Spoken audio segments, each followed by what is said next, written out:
नमस्कार मैत्रिणींनो, मी तुम्हाला आज सांगणार आहे की लहान बाळे बोटे का चोखतात.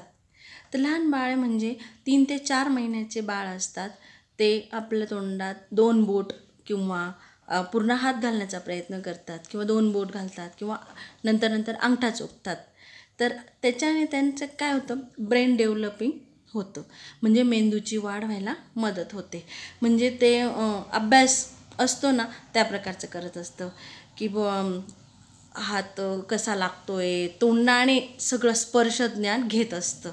कारण की ते इतकं लहान असतं की एखादी खेळणी उचलून घेऊन तोंडात घालू शकत नाही, तर त्याच्याजवळ त्याचे हातच असतात.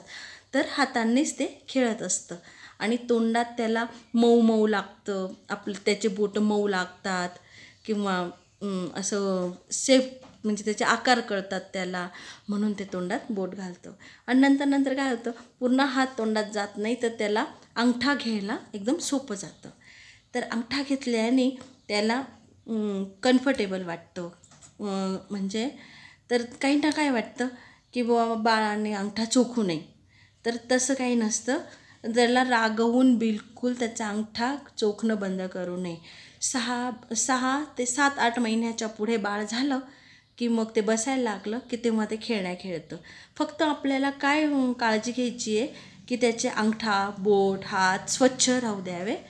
कारण की जर समजा आपण त्याला जर रागवलं की अंगठा चोखू नको, तर त्याचा मेंदू डेव्हलपिंग स्टॉप होऊ शकतो. त्याच्यामुळे त्याला अंगठा चोखू द्या, हळूहळू ॲटोमॅटिक बंद होऊन जाईल. थँक्यू.